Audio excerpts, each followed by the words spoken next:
It's the building blocks of our society. The foundation of K through 12 education. Literacy is all around us, and we're going to show you how it impacts our everyday culture. And how, as educators, we are teaching the next generation. With new and innovative methods and techniques. This is Literocity.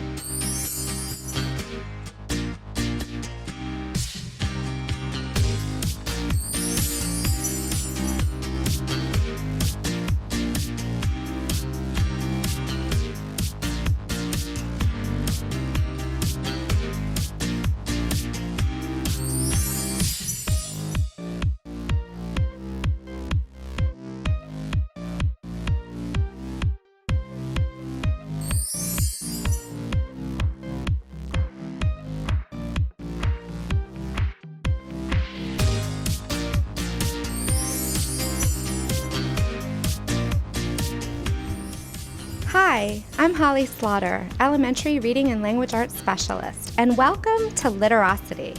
In this episode, we are here at Madeira Beach Fundamental to feature teachers engaged in cutting-edge, standards-based professional development. We're still looking at the elaboration, and then we're still... We'll take you inside the classroom where teachers will be observing one of our coaches presenting a lesson to students, and then debriefing with the coach in order to gain a greater understanding, connecting the instruction to the Marzano framework. Plus, we'll visit one of the biggest collections of fictional characters and fans of sci-fi literature in the country, which also has an amazing connection to Pinellas County schools. But first, middle school English language arts specialist Chastity Downing takes us to an event where Pinellas County teachers are learning from nationally recognized authors and literary experts. Welcome to our 2015 District-Wide Training Day for Secondary Reading and Language Arts. Today, we are so excited that this is a chance for our secondary teachers to come together, gain classroom strategies, and gather new curriculum pieces from great presenters in over 50 different sessions. The fact is that green line is introduced to us at the end of To me, literacy depends on three essential behaviors: reading and writing, and developing the ability to talk about reading and writing and how they work together, how they make meaning, for an audience. And so if I want to graduate students who are practicing literacy at that high level, we have to practice it in the classroom every single day. We have to read, we have to write, and we have to talk about reading and writing. And our theme today is inspiration and inspiring teachers and students. What inspires you when you come talk to a room of teachers? Well, one of the teachers came up to me and told me that, I think she told me that 20 years ago, she was in a summer writers camp that I taught. And that's pretty inspiring. What it meant is that she found something about living a life of language that directed her into a career where she's exhibiting that, demonstrating that, and teaching it to another generation of young people. And what could be more heartwarming than that? And I know that as classroom teachers, we don't sit around at night during the school year. I just had more to do. Some new initiative, something else I have to teach. We've got bulletproof and marching, I have to be training as much. I've written a new book, but it's got to have new book. God, I need more. What's the one thing that you really want teachers to take away from your session today and incorporate into their classroom? I think the biggest thing is to have new eyes. Look at what the kids are saying. Look at the presentations that happen in your class. And if you look at them with new eyes, you'll notice we have been inattentive to the most important language art. We have to teach kids to be better speakers. It is crucial for social and professional success. I would like you to just have two words in mind before I begin this talk, and if everybody can repeat after me. Abandonment and liberation. The highlight of the event is a presentation by Shadrack Boakye, an accomplished author and playwright who captivated the audience with his stirring story about turning his life around in the 8th grade. There is absolutely nothing special about me. Nothing. The thing that I feel is really special in any way is the story that I have.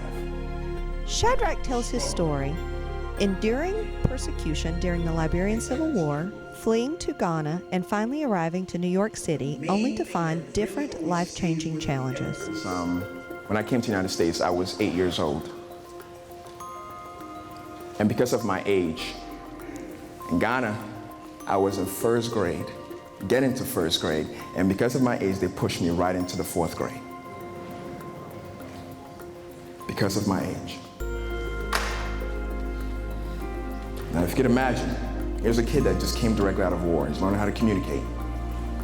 Barely knows his ABCs, 1, 2, 3s. And now he's being told he has to learn American history. Yeah, there's gonna be a problem. This is the first time I'm seeing a textbook. I can barely ask the teacher to even use the bathroom.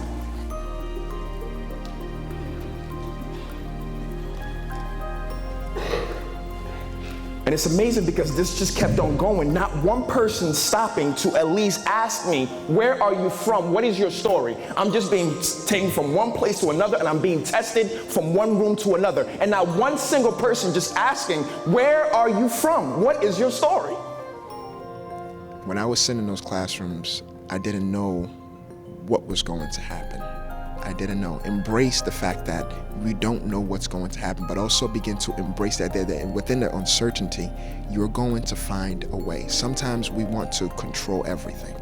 And sometimes as kids, that's what we want to do. We're trying to control everything. So something that's not working, oh my God, I want to jump into that. That's because of not embracing uncertainty, I decided to try and control things, which is why I started going into all this, I did point on the gang colors and everything.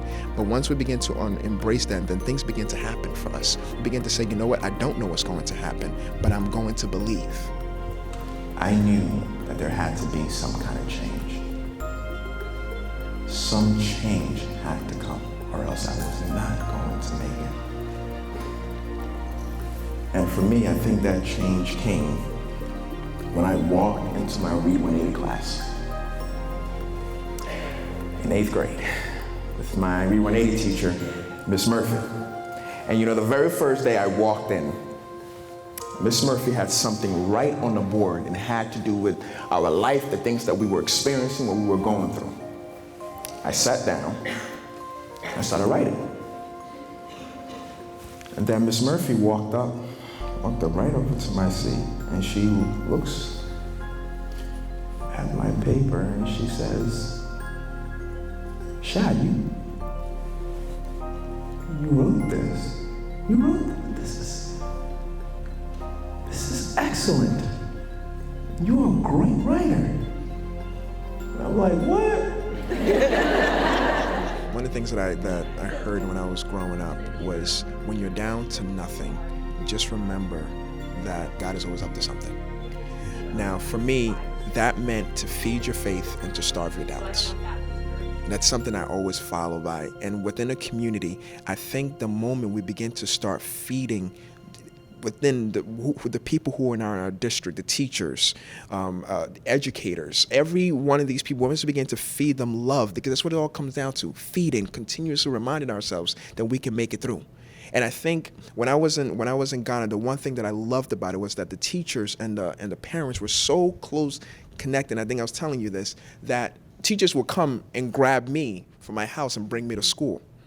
So the most important thing is to really continue to just feed that faith and remind each other that it is possible, that we can make it out of, because without her reminding me continuously that I can make it through, I wouldn't have been able to. So the words, the power of words, continuously reminding and reaffirming what we're capable of doing, is something that we all need in our community.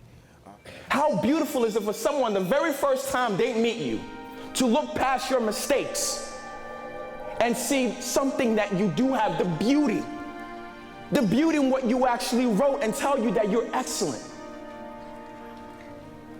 It is amazing because that one little thing we forget to do as even people, not just teachers.